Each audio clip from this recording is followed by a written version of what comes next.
शुरू करेंगे अपने पहले क्वेश्चन से। फर्स्ट क्वेश्चन है हमारा, बुद्धि क्या है। वैसे तो मैंने आपको ऑलरेडी बुद्धि के बारे में अच्छे खासे कंसेप्ट दे रखे हैं, फिर भी मैं आपको एक बार क्विक रिवीजन करा देता हूं ताकि आप एग्जामिनेशन में अच्छा कर सको।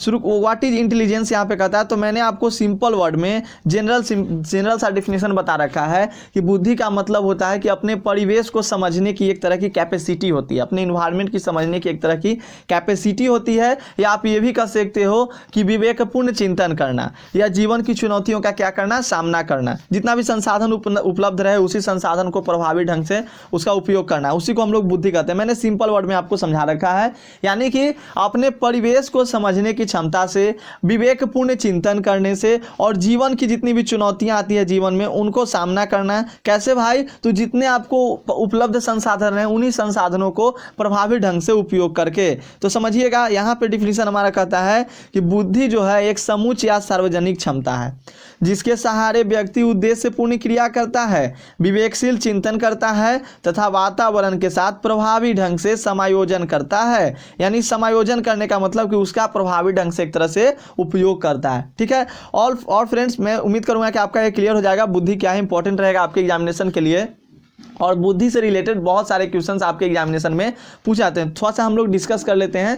देखिए, जो अल्फ्रेड बिने थे आपके बुद्धि के विषय पर शोध कार्य करने वाले पहले मनोवैज्ञानिकों में से एक थे, और उन्होंने बुद्धि को डिफाइन किया था। उन्होंने कहा था बुद्धि के बारे में कि बुद्धि जो है वो अच्छा निर्णय लेने की योग्यता के रूप में उन्होंने क्या किया था, इसे परिभाषित किया था।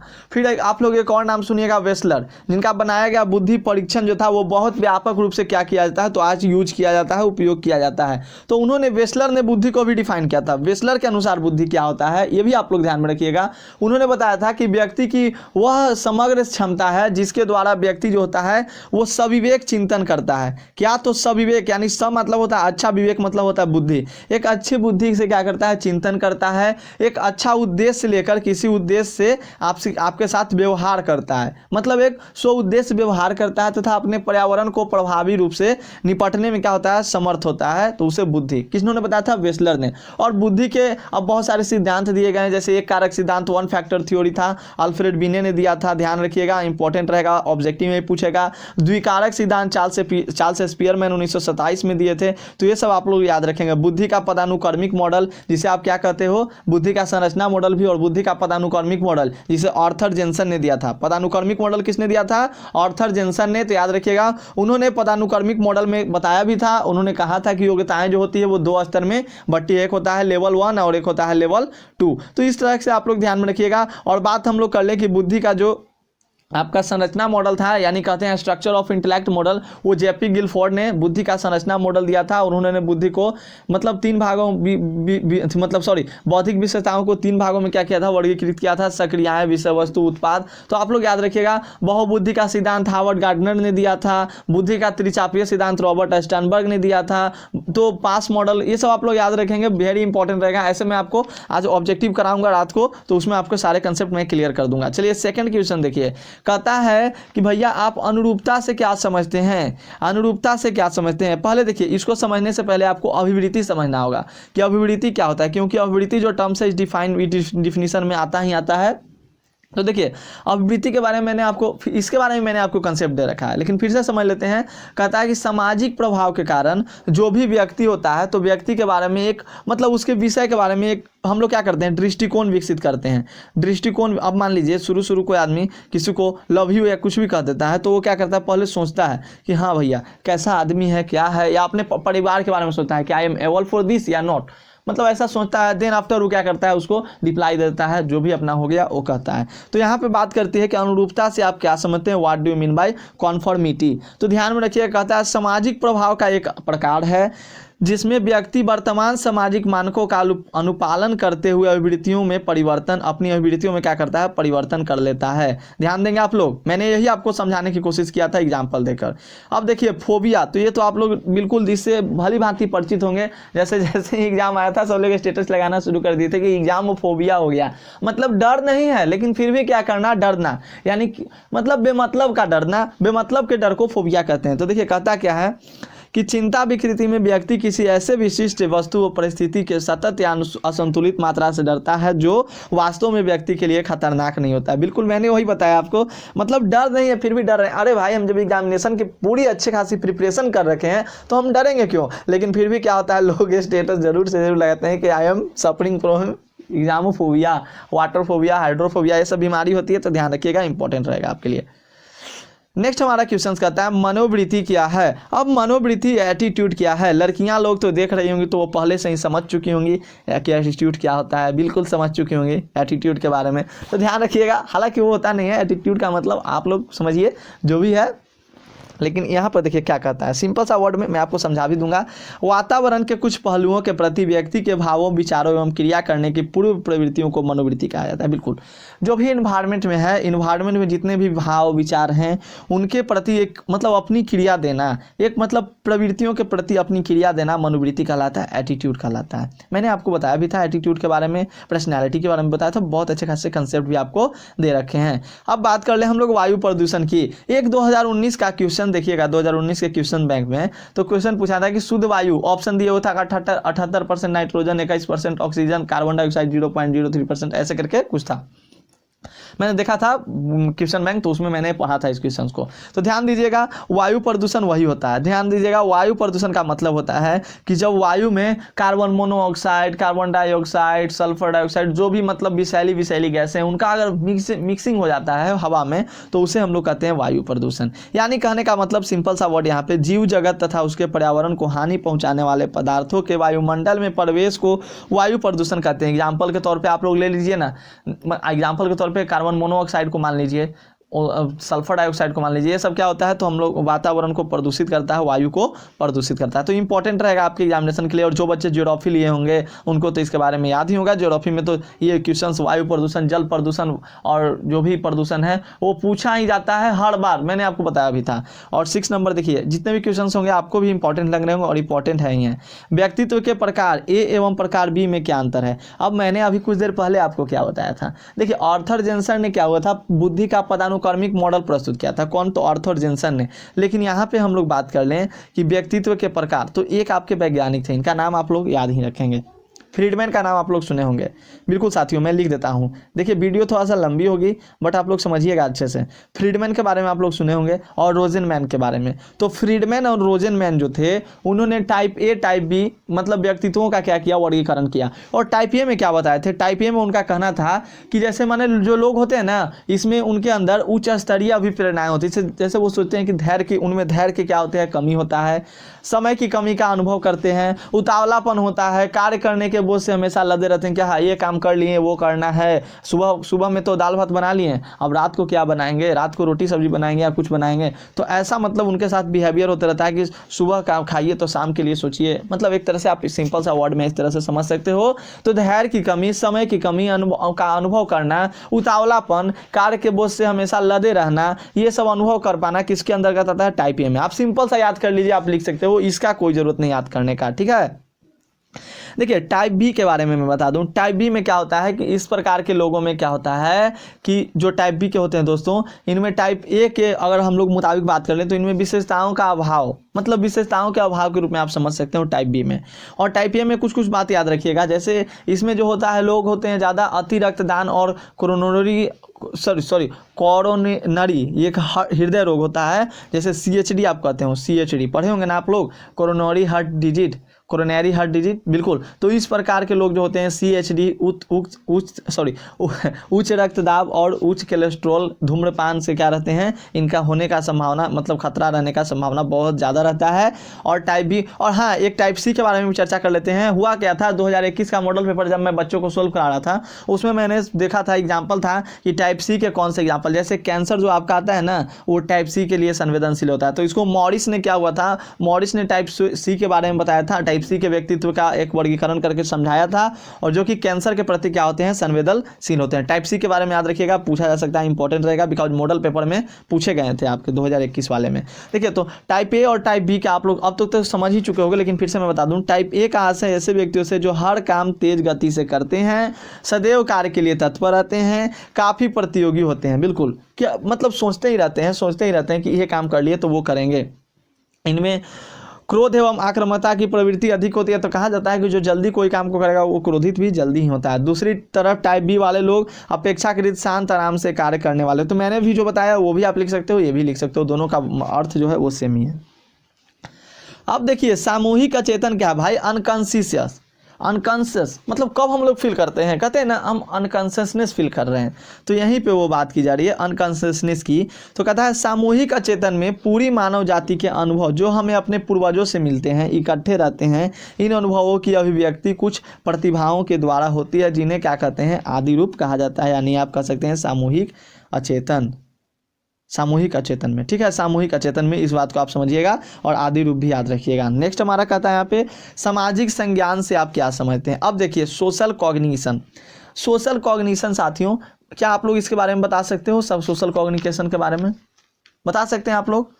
देखिए तो थोड़ा सा आप लोग माइंड में रखिए, कहता क्या है कि वे सारी प्रक्रियाएं जी जिनके माध्यम से व्यक्ति सामाजिक सूचनाओं से अवगत होते हैं, उनकी व्याख्या करते हैं, उन्हें याद रखते हैं और बाद में उनका उपयोग करते हैं, वे अन्य लोगों तथा स्वयं को ठीक से समझने में सहायता करती है। सामाजिक संज्ञान, ठीक है, सामाजिक संज्ञान का मतलब समझिएगा, इंपॉर्टेंट है, ये सभी क्वेश्चन आएंगे ही आएंगे। मैंने अभी तक जितने भी क्वेश्चन गेस किए हैं वो सब आते हैं, तो थोड़ा आप लोग ध्यान रखिएगा।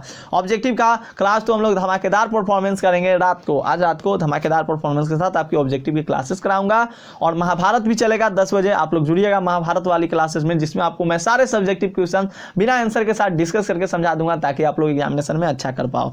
सृजनात्मकता क्या है, व्हाट इज क्रिएटिविटी। कहता है ना कि विचारों एवं वस्तुओं को उत्पन्न करने की योग्यता तथा समस्या के ऐसे समाधानों को प्रस्तुत करने की योग्यता जिसमें नयापन हो एवं उपयुक्त हो। सृजनात्मकता, क्रिएटिविटी क्या होता है, कैसे कहते हैं कि अरे ये लड़का, छोटे बच्चे को जब हम लोग देखते हैं खेलते हुए तो कहते हैं कि बड़ा क्रिएटिविटी माइंड है, बड़ा क्रिएटिव लग रहा है, देखने में बड़ा क्रिएटिव है, ऐसा लगता है। तो वही कहता है कि विचारों एवं वस्तुओं को उत्पन्न करने की योग्यता, मतलब एक तरह से उसके अंदर एक विचार अच्छा से उत्पन्न हो जाए, तो ये इसी तरह की कैपेसिटी को, समस्या का समाधान करने की कैपेसिटी को क्या कहते हैं हम लोग, नयापन हो, जिसे भी उपयुक्त हो उसको कहते हैं सृजनात्मकता, क्रिएटिविटी के नाम से जानते हैं, ठीक ना। देखिए उम्मीद है कि आप लोग साइकोलॉजी में बहुत मस्त करने वाले हैं। देखिए 10 नंबर क्वेश्चन है, क्योंकि आपका कल ही एग्जाम है, 8 को एग्जाम है, तो थोड़ा ध्यान दीजिएगा, इंपॉर्टेंट रहेगा आपके लिए। कहता है कि अंतराव्यक्तिक संप्रेषण एवं अंतव्यक्तिक संप्रेषण में क्या अंतर है। दोस्तों देखिए अंतरा का मतलब समझिएगा, अंतरा का मतलब होता है अपने आप से, ठीक ना, और अंतव्यक्ति का मतलब होता है कि मतलब अपने आप से नहीं, कम से कम 2 लोग, 2 से ज़्यादा लोग, ठीक ना, ये समझिएगा। और एक होता है सार्वजनिक संप्रेषण, ये भी आप लगा देंगे। सबसे पहले संप्रेषण समझिए कि संप्रेषण होता क्या है, देन आफ्टर हम लोग अंतराव्यक्तिक संप्रेषण एवं अंतव्यक्तिक संप्रेषण के बारे में समझेंगे।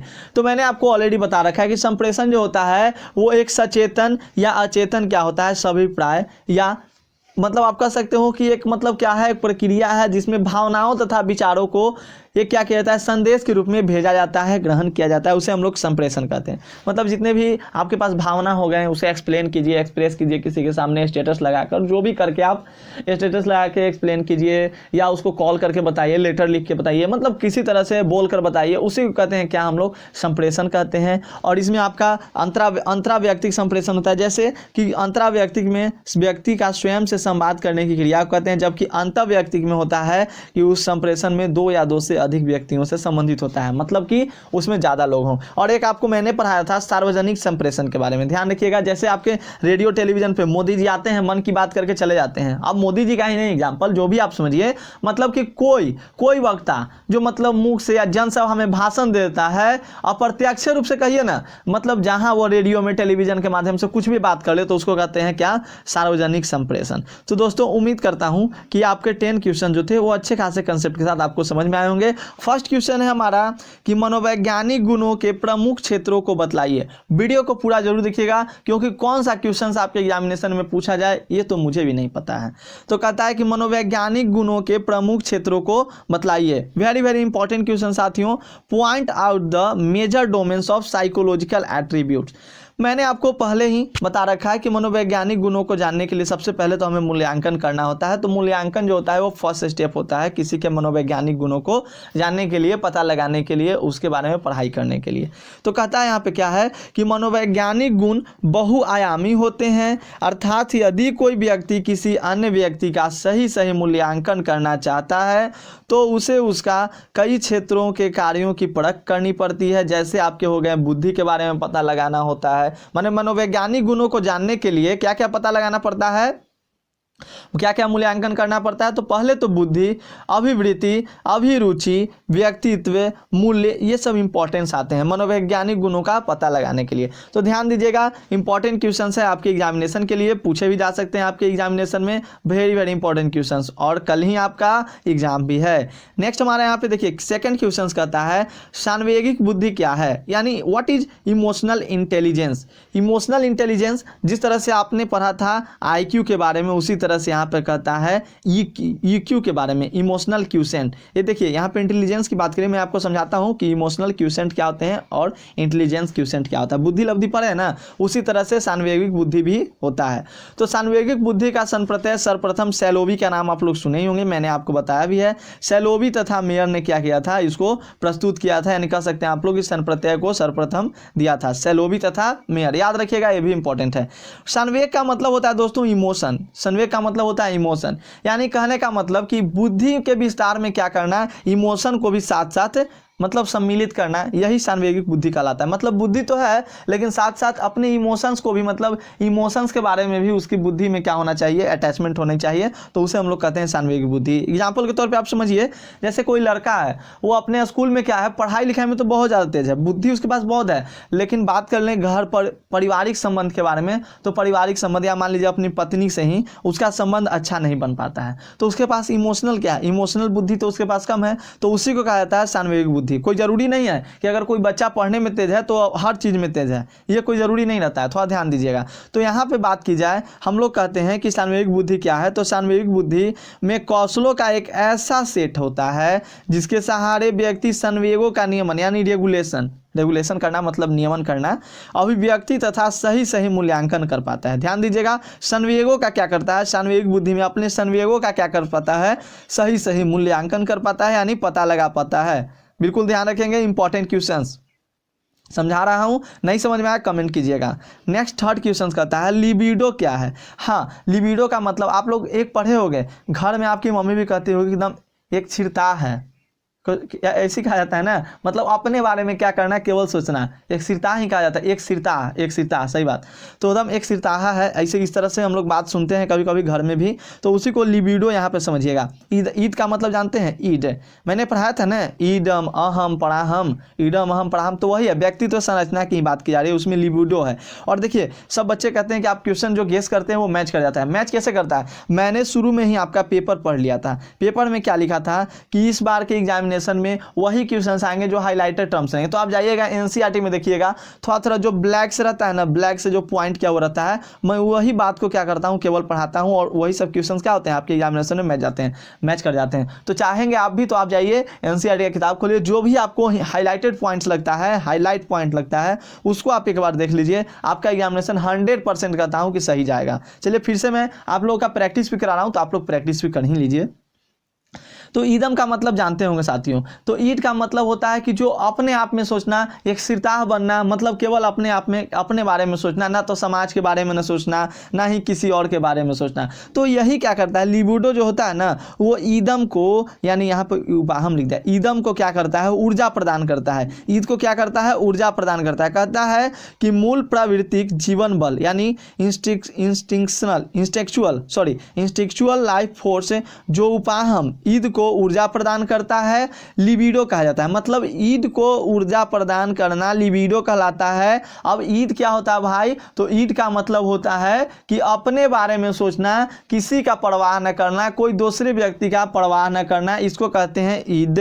ईद के बारे में मैंने आपको बताया था, तो ध्यान रखेंगे, मतलब अपनी कामेच्छाओं की पूर्ति के लिए कुछ भी करना, आक्रामक करना, आक्रामक काम भी क्या कर देना, कर जाना। जैसे होता है ना, आप लोग देखे भी होंगे, लड़का लड़की क्या होता है, अपने माता पिता के बारे में नहीं सोचता, दूसरे के बारे में सोचता नहीं, अपने जीवन के चलते क्या करता है, भागकर शादी करना, ये सब तो ईद के अंतर्गत आता है। मैंने आपको एक आइसक्रीम का एग्जाम्पल देकर, जब मैं पढ़ा रहा था तो आइसक्रीम का एग्जाम्पल देकर समझाया था कि बच्चा क्या होता है, आइसक्रीम बेचने वाला आता है, तो बच्चा यहाँ पे खड़ा रहता है, वो आइसक्रीम देखते रहता है, वो ये नहीं सोचता है कि मैं चोरी कर रहा हूँ या क्या कर रहा हूँ, इससे वो छीनने की कोशिश में रहता है, तो इसको ईद कहा जाता है।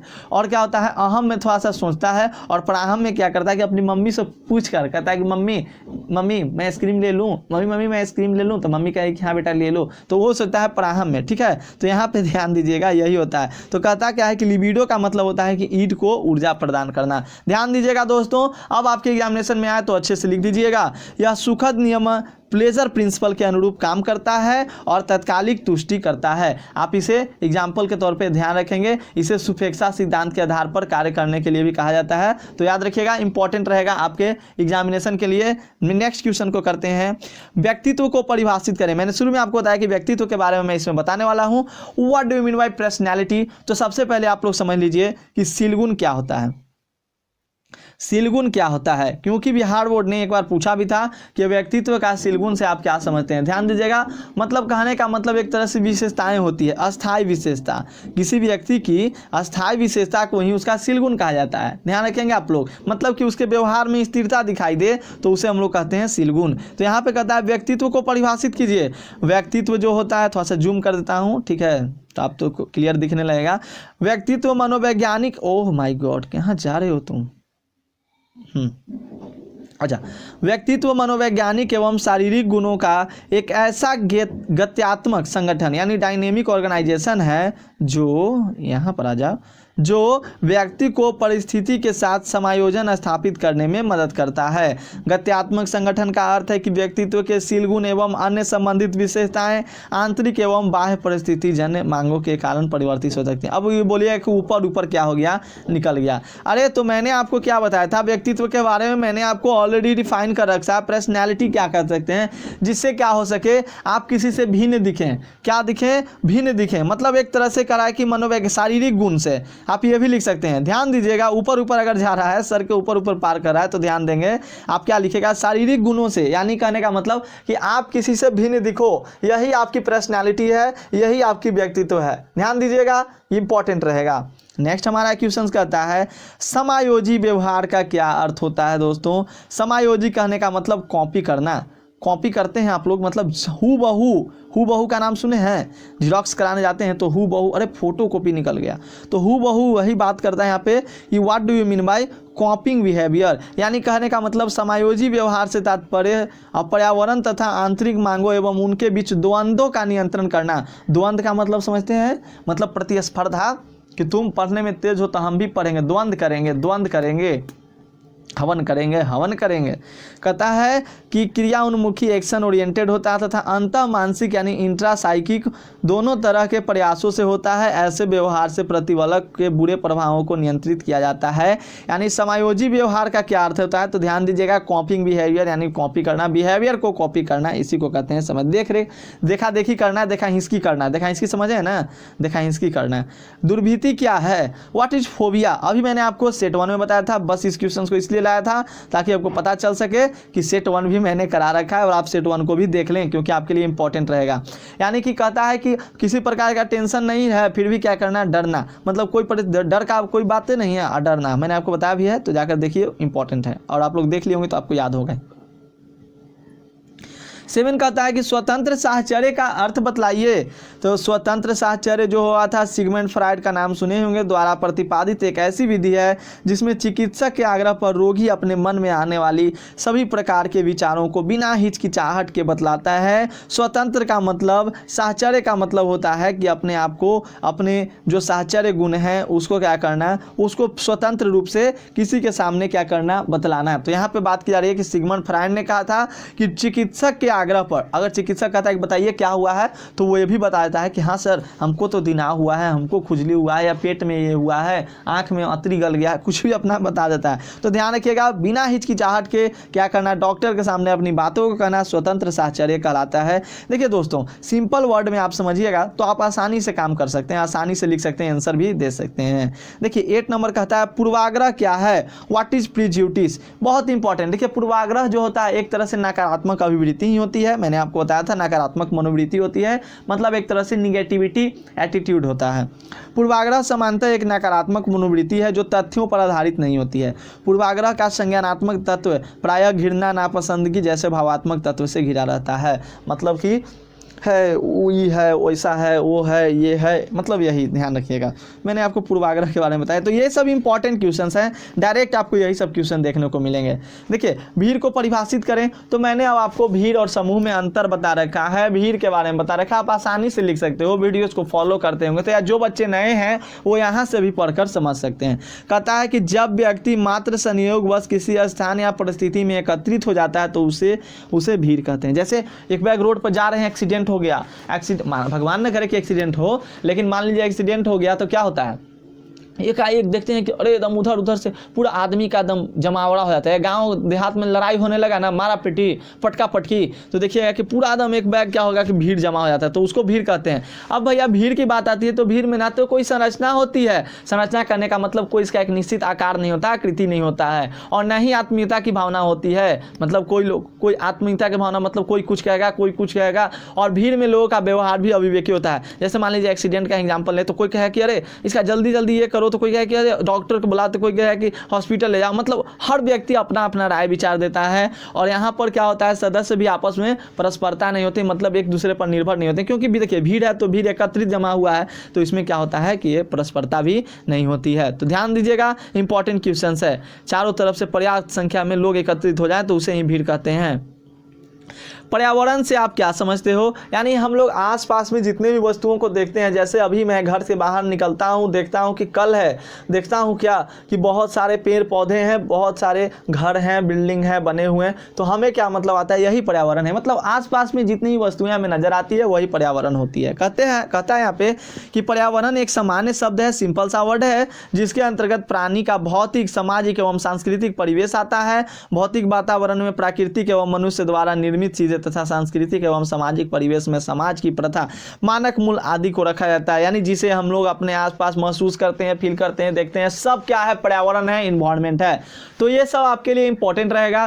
फर्स्ट क्वेश्चन है हमारा, अभिवृत्ति क्या है, यानी what is aptitude, what is aptitude, ठीक है। और मैंने आपको मनोवृत्ति के बारे में बताया है, व्हाट इज एटीट्यूड, एंड यहाँ पे मैं आपको बता रहा हूँ व्हाट इज एप्टीट्यूड। तो समझिएगा अच्छे से।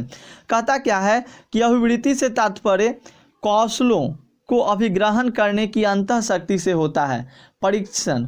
प्रशिक्षण तथा उचित वातावरण मिलने पर इस प्रकार की अंतःशक्ति प्रायः मजबूत होकर व्यक्ति को उच्च सफलता दिलाती है, ठीक है। तो इसको समझिए आप एक सिंपल वे में, मैंने आपको सिंपल वे में डिफिनीशन भी कराया हुआ है, लेकिन फिर से मैं आपको समझा रहा हूं ताकि आप एग्जामिनेशन में अच्छा कर सकें। देखिए अभिवृत्ति का मतलब होता है, और हाँ इस बात का काफ़ी ज़्यादा आप ख्याल रखिएगा कि जो डिफिनीशन टाइप क्वेश्चन होंगे वही क्वेश्चन आपके एग्जामिनेशन में पूछे जा रहे हैं 2 मार्क्स में। तो डिफिनीशन टाइप क्वेश्चन को आप लोग ध्यानपूर्वक अच्छे से देख लीजिएगा। हालांकि मैं इस वीडियो में अभिवृत्ति के बारे में बता रहा हूं, लेकिन आपको आपके नज़र में जितने भी डिफिनीशन टाइप क्वेश्चंस होंगे उसे एक बार जरूर से जरूर आप लोग ध्यान में रख लेंगे, उसे आप लोग एक बार जरूर से जरूर याद कर लीजिएगा, ठीक है। तो कहता है देखिए अभिवृत्ति के बारे में कि सामाजिक प्रभाव के कारण लोक व्यक्ति के बारे में तथा जीवन से जुड़े विभिन्न विषयों के बारे में एक दृष्टिकोण जो होता है विकसित करता है। मतलब एक तरह का अभिवृत्ति क्या होता है, एक दृष्टिकोण को विकसित करता है अपने जितने जीवन से जुड़े बातों में, और लोक शक्ति जितने भी लोग हैं उनके बारे में। तो ये आप लोगों को समझना है कि अभिवृत्ति का मतलब यही होता है। और व्यवहारात्मक प्रकृति भी क्या होते हैं, प्रवृत्ति के रूप में भी विद्यमान रहती है आपकी अभिवृत्ति, तो इसी को अभिवृत्ति कहते हैं, समझिएगा। और मैंने आपको ऑलरेडी बता रखा है कि अभिवृत्ति के 3 घटक, जैसे आपको मैंने बताया था, भावात्मक घटक हो गया, संज्ञानात्मक घटक, व्यवहारात्मक घटक, तो इंपॉर्टेंट रहेगा ये सब। हाँ ये भी याद रखिएगा कि अभिवृत्ति की क्या विशेषताएं हैं, तो ये कर्षण शक्ति, चरम सीमा, सरलता तथा जटिलता तथा केंद्रिकता के लिए ये सब इंपॉर्टेंट रहेगा, ठीक है। तो एक बार क्वेश्चंस को जरूर से जरूर आप लोग देखिएगा, क्वेश्चंस को जरूर से जरूर टच कीजिए, कौन सा क्वेश्चंस आपके लिए कितना ज़्यादा इंपॉर्टेंट रहने वाला है ये तो मैं भी नहीं कर सकता हूं, बट इतना जरूर कर सकता हूं कि जितने भी क्वेश्चंस इस वीडियो में मैं लेकर आया हूं सब सिलेक्टेड है, बोर्ड मॉड्यूल है, और पूछे जाने की संभावना 100% बनती है, 100% संभावना बनती है। I am not a God, मैं भी कोई भगवान नहीं हूँ कि मैं मतलब क्वेश्चंस को देख ले रहा हूँ यहीं से आंख मूंद कर, केवल क्या करता हूँ, गेस करता हूँ, और उम्मीद रहेगा जहाँ तक कि उम्मीद है क्वेश्चंस लड़ेगा ही लड़ेगा। तो आप लोग बिल्कुल निश्चिंत होकर देखिए, क्वेश्चंस आपके मैच करेंगे, सेकंड क्वेश्चन है बुद्धि का अर्थ बताइए। तो देखिए give the meaning of intelligence. मैंने आपको बता रखा है कि बुद्धि क्या होता है, बुद्धि के बारे में बहुत सी जानकारी भी मैंने आपको प्रीवियस वाले सेट 1 वाले वीडियोज में दिया था, तो आप लोग वहां से कर सकते हैं। सिंपल सा मैंने डिफिनेशन आपको बताया था कि अपने परिवेश को समझने की क्षमता से, विवेकपूर्ण चिंतन करने से और जीवन की चुनौतियों का सामना करने के लिए उपलब्ध संसाधनों को प्रभावी ढंग से उपयोग करना ही क्या कहलाता है, तो बुद्धि कहलाता है। आपको मैंने अल्फ्रेड बीने के बारे में बताया था कि अल्फ्रेड बीने जो थे वो बुद्धि के शोध कार्य करने वाले पहले मनोवैज्ञानिकों में से एक थे, और उन्होंने बुद्धि के बारे में बताया था कि अच्छा निर्णय लेने की योग्यता और मतलब परिभाषित किया था। और वेस्लर के बारे में बताया था, वेस्लर ने यही बोला था जो मैंने अभी आपको बोला। वेस्लर क्या बोले थे कि व्यक्ति जो होता है सविवेक चिंतन करता है, स्वउद्देश्य व्यवहार करता है, अपने पर्यावरण को प्रभावी ढंग से निपटने में क्या होता है, एबल होता है, समर्थ होता है। तो ध्यान रखिएगा, ये सब आपके लिए इंपॉर्टेंट रहेंगे। नेक्स्ट हमारा क्वेश्चन कहता है, अब देखिए ये भी क्वेश्चन बोर्ड मॉड्यूल है, बिल्कुल बोर्ड मॉड्यूल है, मैंने कराया भी है। टाइप ए व्यक्तित्व की विशेषताओं का वर्णन करें। मैंने आपको टाइप ए के बारे में बताया था दोस्तों, ध्यान रखिएगा कि क्या होता है इसमें, मतलब उच्च स्तरीय अभिप्रेरणा होती है, जैसे धैर्य की कमी होता है, समय की कमी होता है, समय की कमी का अनुभव करता है, उतावलापन होता है, कार्य के बोझ से लदे होने की। तो ये सब मैं बताए हुए हूँ, तो फिर से मैं बता ही रहा हूँ, थोड़ा समझते चलिएगा। देखिए कहता क्या है कि फ्रीडमैन तथा रोजनमैन द्वारा टाइप ए व्यक्तित्व की पहचान की गई। टाइप ए व्यक्तित्व की प्रमुख विशेषताओं में विद्वेष, प्रतियोगिता का अटूट प्रयास, समय की अति आवश्यकता, उच्च अभिप्रेरणा, धैर्य की कमी, हमेशा काम से दबे होने के अनुभव आदि होता है। टाइप ए टाइप बी याद रखिएगा, टाइप सी भी याद रखिएगा, कैंसर उसका एग्जाम्पल है टाइप सी का। देखिए 4 नंबर है, ये भी आपके लिए इंपॉर्टेंट साथियों। प्रतिबल के संप्रत्यय की व्याख्या करें। प्रतिबल के संप्रत्यय की व्याख्या करें यानी स्ट्रेस। तो आप स्ट्रेस से क्या समझते हो? स्ट्रेस का मतलब क्या होता है? एक तरह से समझिए कि दबाव ही ना है, स्ट्रेस है, या दबाव तो नहीं है, मतलब एक तरह से स्ट्रेस मतलब टेंशन आप कर सकते हैं। तो किसी उद्दीपक घटना यानी स्टिम्युलस, आपने क्लास 10th में क्या होगा, बायोलॉजी में पढ़ा होगा, कंट्रोल कोऑर्डिनेशन नाम का चैप्टर, स्टिमुली और स्टिम्युलस, ठीक है। तो आप वहाँ पे पढ़े होंगे, जैसे हम लोग चाय को अगर टच करते हैं जिस तरह से, तो हमें क्या लगता है, हमारा माइंड कहता है कि नहीं चाय क्या है, तो बहुत ज़्यादा हॉट है, गर्म है, ठीक है, कहता है ना, माइंड कहता है, हाथ को ये महसूस होता है, फील हो जाता है कि नहीं चाय भाई जो है वो गर्म है। तो यही बात यहाँ पे, तो देखिए यहाँ पे स्ट्रेस का मतलब होता है कि हमारा जो शरीर होता है वो हमारे दैहिक अनुक्रिया, मतलब हमारे देह की जो एक्टिविटी होती है उसे समझ लेता है, रिस्पॉन्स कर लेता है, और उसे क्या कहते हैं, प्रतिबल, यानी रिस्पॉन्स कर लेता है, तो उसे ही प्रतिबल कहते हैं, ठीक है। प्रतिबल करना मतलब हमारी दैहिक अनुक्रियाओं को क्या करना, एक तरह से महसूस करना, फील करना, रिस्पॉन्स भी दे देना। जैसे आप चाय को अगर टच करते हो, सिंपल सा एग्जाम्पल पे, आप डिफिनीशन को समझने के लिए एग्जाम्पल दे रहा हूँ। अगर आप मतलब गर्म लोहा है, ठीक ना, गर्म लोहा है, पूरा आग लिखा एकदम लाल लाल लग रहा है, और उसको हम टच करेंगे, मतलब उसको टच करेंगे ही नहीं, क्योंकि यहाँ पे हमारा जो होगा वो, यहाँ पे स्ट्रेस की मैं एग्जाम्पल दे रहा हूँ, स्ट्रेस का एग्जाम्पल। जैसे मतलब स्ट्रेस समझिएगा कि दैहिक अनुक्रिया, उसके शारीरिक अनुक्रिया को ही स्ट्रेस कहते हैं। मतलब शारीरिक अनुक्रिया हो गया, जैसे हमारे संतुलन, व्यक्ति का संतुलन, शरीर का न बन पाना, ये सब स्ट्रेस का एग्जाम्पल होता है। सिंपल सा टर्म्स में कहिए ना कि उसमें एबिलिटी, क्षमता कम हो जाता है, मतलब कहने का जो व्यक्ति के संतुलन को क्षुब्ध करता है तथा व्यक्ति के समायोजी क्षमता से बाहर होता है, उसे हम लोग कहते हैं स्ट्रेस। ध्यान दीजिएगा, इंपॉर्टेंट है। देखिए चिंता मनोविकृतियों की विशेषताओं का वर्णन करना है। कहता है कि चिंता मनोविकृतियां यानी define the future of anxiety disorders. तो चिंता मनोविकृति से तात्पर्य एक ऐसी अवस्था से होता है जिसमें रोगी को अवास्तविक चिंता, मतलब जिसका कोई डर भी नहीं है फिर भी चिंता कर रहा है। फोबिया जी, फोबिया मैंने बताया था ना, फोबिया, डर एवं आशंकाएं इतनी तीव्र होती है कि उनसे उनका दिन प्रतिदिन समायोजन एवं व्यावसायिक समायोजन काफ़ी प्रभावित हो जाता है। इस श्रेणी की मनोविकृतियों में दुर्भीति यानी फोबिया एवं मनोग्रस्ती बाह्यता मनोविकृति प्रमुख है। फोबिया मैंने आपको बताया भी था। तो आप एंग्जायटी डिसऑर्डर में आपने एक पढ़ा भी था कि खाने की बीमारी रहती है, मोटा होने का डर रहता है, फिर भी क्या करता है, वो खाते जाता है। संज्ञानात्मक व्यवहार चिकित्सा की विशेषताओं का वर्णन करना है, यानी कॉग्निटिव बिहेवियर थेरेपी के बारे में। मैं तो ज़्यादा एक्सप्लेनेशन नहीं करा पा रहा हूँ क्योंकि कल ही आपका एग्जामिनेशन है, तो थोड़ा सा तो आपको शॉर्ट वे में ही केवल क्वेश्चंस को टच कर लेना है, इतना कि हाँ भाई जो अगर इस टर्म्स का क्वेश्चंस आ जाए तो हम कुछ भी लिख दें अपने दिमाग से, ठीक है, कुछ भी लिख दें। ऐसे तो आप लोग पूरे ईयर क्वेश्चन बैंक को पढ़ते ही रहे हैं, तो अगर आपने क्वेश्चन बैंक को पढ़ लिया है ना, तो आपका फुल्ली मैं कर रहा हूँ कि आप 100 में 100 करके आएंगे। और यार डिफिनीशन टाइप क्वेश्चन को कर लिए हैं तो आप 100 में 100 करके आने वाले हैं। 70 ही करना है ना, 30 का तो आपका प्रैक्टिकल ही है। तो देखिए कहता है कि संज्ञानात्मक व्यवहार चिकित्सा एक ऐसी चिकित्सा प्रणाली है जिसमें चिकित्सक रोगी के अपअनुकूली व्यवहार, यानी कहता है मालाडेप्टिव बिहेवियर को हटाने के लिए संज्ञानात्मक चिकित्सा का उपयोग तो करता है, लेकिन वह व्यवहार परक विधियों का भी उपयोग करता है। इस चिकित्सा का उद्देश्य होता है कि रोगी गलत विश्वास और चिंतन का त्याग करके उसकी जगह पर उपयुक्त चिंतन और विश्वास विकसित करे के समायोजी व्यवहार करने में सफल हो। मतलब कि संज्ञानात्मक व्यवहार चिकित्सा के बारे में आप समझ चुके होंगे। संज्ञानात्मक व्यवहार चिकित्सा, ठीक है, संज्ञानात्मक अभिवृत्ति भी आता है ना, संज्ञानात्मक व्यवहार चिकित्सा के बारे में समझिएगा, क्लियर रहेगा। नेक्स्ट हमारा क्वेश्चन कहता है एस्कीमा से आप क्या समझते हो। जी बिल्कुल, एस्कीमा से मैं क्या समझता हूँ, तो देखिए एस्कीमा क्या होता है दोस्तों। एस्कीमा एक प्रकार का मानसिक संरचना होती है जो वातावरण की वस्तुओं के बारे में सूचनाओं को संचालित करने के लिए फ्रेमवर्क, नियम एवं निर्देश आदि प्रदान करती है। और देखिए PDF देने में कभी लेट हो जाता है तो आप लोग क्या कीजिएगा, स्क्रीनशॉट ले लीजिएगा और उसको पढ़ लीजिएगा। PDF का वेट क्यों करते हैं, निर्देश आदि प्रदान करती है। इससे कम समय में ही व्यक्ति सूचनाओं को संसाधित कर लेता है, यह स्मृति में संचित होती है। तो स्कीमा एक मानसिक क्या संरचना होती है जो वातावरण की वस्तुओं के बारे में सूचनाओं को संचालित करने के लिए फ्रेमवर्क आदि प्रदान करती है। तो इस बात का ध्यान रखिएगा। बैंड वैगन प्रभाव से आप क्या समझते हैं, तो बैंड वैगन प्रभाव क्या होता है, जो दोस्तों मतलब कि एक निर्णय लेते हैं और उसका जो ग्रुप होता है ना वो सब सपोर्ट कर देता है, उसको कहते हैं बैंड वैगन प्रभाव। जैसे कहें कि पार्टी मनाना है तो सब बोला कि हाँ भाई मनाना है तो उसको कहेंगे बैंड वैगन। जैसे जब वो व्यक्ति यह पाता है कि उसके द्वारा लिए गए निर्णय को समूह के अन्य सदस्यों द्वारा भी वैध ठहराते हुए उसका समर्थन किया जा रहा है तो इसे इस प्रभाव के बैंड वैगन प्रभाव कहा जाता है। बैंड वैगन प्रभाव समझ चुके होंगे आप क्या कहलाता है। बैंड वैगन प्रभाव से आप क्या समझते हैं, तो कहता है कि जब व्यक्ति यह पाता है कि उसके द्वारा लिए गए निर्णय को समूह के अन्य सदस्यों द्वारा भी वैध ठहराया जा रहा है या उसका समर्थन किया जा रहा है तो उसे हम बैंड वैगन प्रभाव कहते हैं। नेक्स्ट हमारा क्वेश्चन रहेगा कि आज्ञा पालन को परिभाषित करें। आज्ञा पालन से आप क्या समझते हैं, ओबीडियंस। तो सिंपल सा बात है जी, आज्ञा का पालन कब कीजिएगा, जब मैं आपको होमवर्क दूंगा तभी ना आप होमवर्क को कीजिएगा। जब मैं नहीं कुछ काम आपको दूंगा तो आप आज्ञा का पालन कैसे कीजिएगा। तो यहाँ पे आप लोग समझिएगा कि दो लोग तो जरूर से जरूर रहेंगे, कौन, तो एक आज्ञा देने वाला और एक आज्ञा का पालन करने वाला।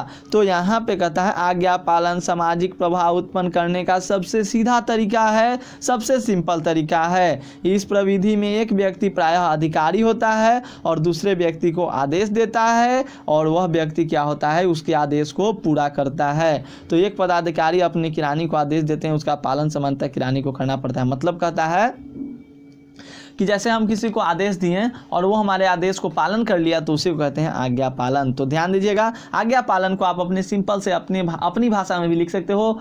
अपनी भाषा में लिखिएगा तो और अच्छा मार्क्स मिलेगा, बिकॉज टीचर जो होंगे ना उनको 100 में 100 समझ आएगा। तो टीचर भी एक्साइटमेंट, टीचर भी सोचेंगे नहीं बच्चा का वो तो नॉलेज है, बच्चा तो जानता है, अच्छी जानकारी इसके पास है, तो वो भी आपको नंबर भी मार्क्स भी आपको अच्छे खासे मिल जाएंगे।